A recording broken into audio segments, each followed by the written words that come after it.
Cidha kana irratti taateewwan garaa garaatu raawwate. Kaawwan isaanii jaalallee faarfataati jedhu. Jaalallee faarfataa Daawit Morkaa taate wajjin jiraachaa osoo jirtu, isaaf waadaa fuutee osoo jirtu, isa dhiistee dargaggeessa biraa faana gaa'ela ishee dhaabbatte jedhu. Kaawwan isaanii baga goote baga itti cabsite jedhu. Kaawwan isaanii immoo dogongora guddaa dalagde ittiin jedhu. Garuu akka fuula sooshaal miidiyaa hedduurraa dhaggeeffachaa jirrutti isheen waggoota dheeraadhaa fi Daawit Morkaa faana akka turte, hariiroo jaalalaa akka waliin qabantu dubbatama. Kaawwan isaanii immoo mana tokko keessa waliin jiraachaa turaniiru jedhu.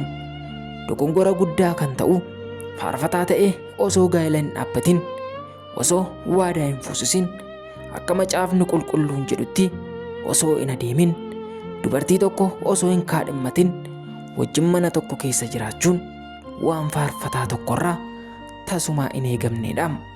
Garuu akka dubbachaa turanitti isheen isa waliin mana tokko keessa jiraachaa turte jedhu. Kun dogongora seenaa macaafa qulqulluu irra dhaabbatanii addunyaa sobaa wajjin jiraachuudha.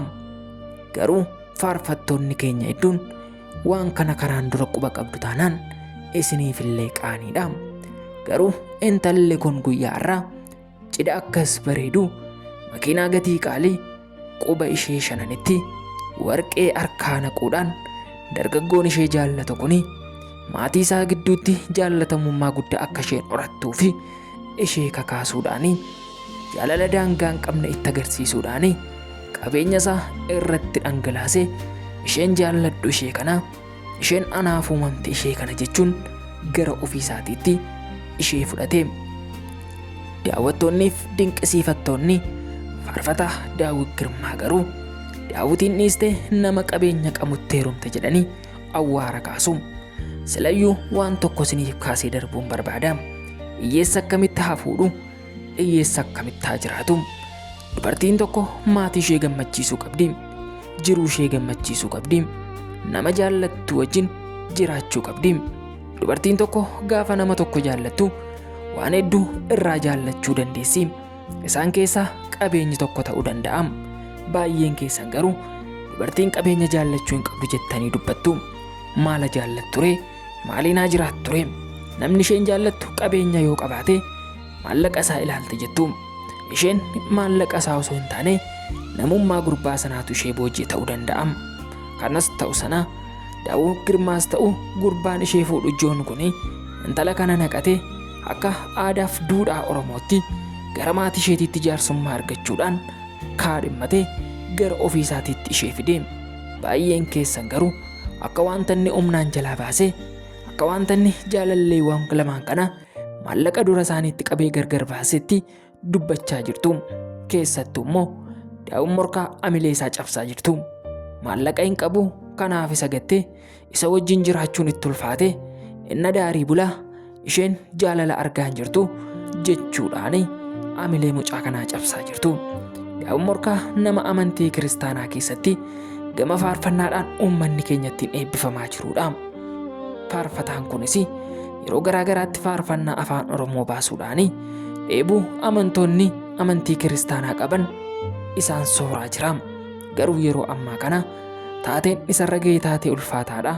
Dubartiitu isa ganee qabeenya sababa hin qabneef isa dhiistee badde jettanii awwaara kaasaa jirtu. Daawit Girmaatti yookiin Daawit Morkaatti waan tirrate hin jiru. Lamaan isaaniiyyuu faarfattoota.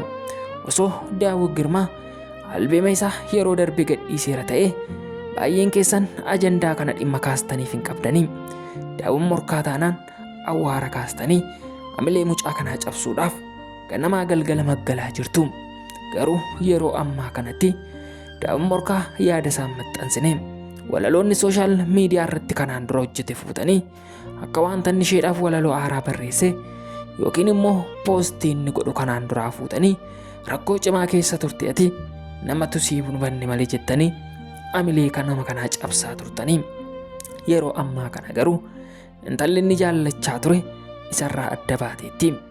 Ragaa qabatamaa garuu namni agammaatti qabu hin jiru. Suuraa isaanis namni waliin maxxanse hin jiru. namoonni akkasii akkamitti jaalallee waliif ta'uu danda'u kan jedhanis hedduudha. Intalli amma addunyaa biraa dhamdhamaa jirti. Nama ishee jaallatu addaam ishee argattee wajjin addunyaa jaalalaarra yaabdee gaallabaa jirti. Intala kana amilee isheen cabsinaa, gurbaa ishee fuudhus amilee isaan tuqinaa, daawwan morkaas namaan gadi gootanii ilaalinaa.